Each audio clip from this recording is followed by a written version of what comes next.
भाइयों और बहनों, जमीन खरीदना हर इंसान का सपना होता है, खासकर भारत में जहां लोग कहते हैं 4 ईंट की छत हो और थोड़ी जमीन अपनी हो तो जिंदगी सुकून से कटती है।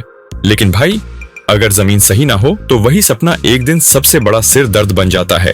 और ऐसे बहुत से लोग हैं जो गलत जमीन खरीदकर आज कोर्ट कचहरी के चक्कर काट रहे हैं।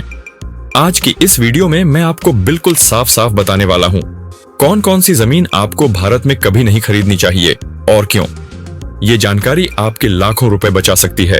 सबसे पहले आती है विवादित जमीन। दिखती चमकदार है लेकिन अंदर से बारूद भरी होती है। देखो, अगर किसी जमीन पर 2 लोगों का झगड़ा चल रहा है, कोई कहता है ये मेरी है, कोई कहता है मेरे बाप दादा की है, तो उस जमीन से कोसों दूर रहो। अक्सर क्या होता है कि लोग आपको कहेंगे बिल्कुल साफ है जी, बस थोड़ी कागजी कार्रवाई बाकी है। मतलब ये कि कुछ न कुछ तो गड़बड़ है। ऐसी जमीन पर आप घर तो क्या, एक ईंट भी नहीं रख सकते। बाद में पता चला कि मामला हाईकोर्ट में चल रहा है तो फिर हाथ मलते रह जाओगे। कृषि योग्य जमीन अगर घर बनाने के लिए ले रहे हो तो रुक जाओ। अब बहुत लोग ऐसा करते हैं, सस्ते में जमीन मिल रही है 2 लाख में 1 बीघा, लेकिन वो जमीन एग्रीकल्चरल लैंड होती है।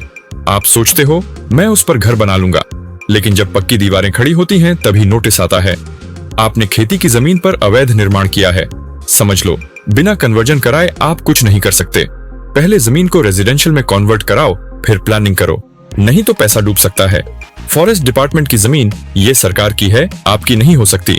आपको कोई कहे भाई ये जमीन जंगल के पास है, बढ़िया हवा है, शुद्ध वातावरण मिलेगा, लेकिन जब पेड़ कटेंगे और आप एक नींव डालोगे तो फॉरेस्ट एक्ट में केस दर्ज हो जाएगा।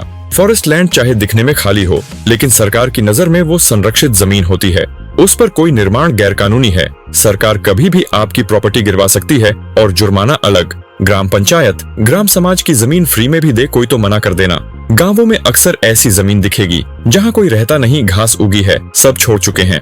लोग बोलते हैं ये गांव की बंजर जमीन है, कोई पूछने वाला नहीं। भाई यही तो मुसीबत है, कोई पूछने वाला अभी नहीं है, लेकिन जैसे ही आपने खरीद लिया पंचायत पूछ लेगी और कहेगी ये तो सरकारी जमीन है, बेचने का हक किसी को नहीं।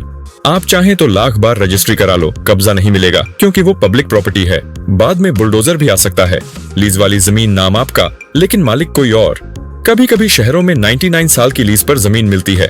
बहुत लोग सोचते हैं भाई 99 साल बहुत होते हैं, ले लो, लेकिन आप ये जान लो लीज का मतलब होता है कि आप मालिक नहीं हो, सिर्फ इस्तेमाल कर सकते हो। अगर सरकार, ट्रस्ट या संस्था लीज कैंसिल कर दे तो आप उसमें कुछ नहीं कर सकते। इसलिए लीज वाली जमीन में बहुत सावधानी चाहिए। मास्टर प्लान में आने वाली जमीन, सरकार की प्लानिंग में आप फंस गए। अब ये थोड़ी चालाकी वाली बात है। बहुत बार कोई जमीन शहर के बाहर होती है, रेट कम होता है, लेकिन आप नहीं जानते कि वो जमीन किसी सरकारी प्रोजेक्ट के मास्टर प्लान में आती है।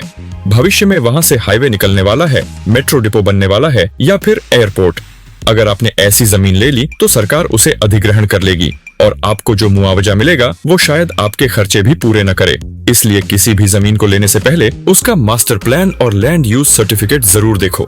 धार्मिक स्थल या श्मशान के पास की जमीन कानूनी और सामाजिक दोनों दिक्कत।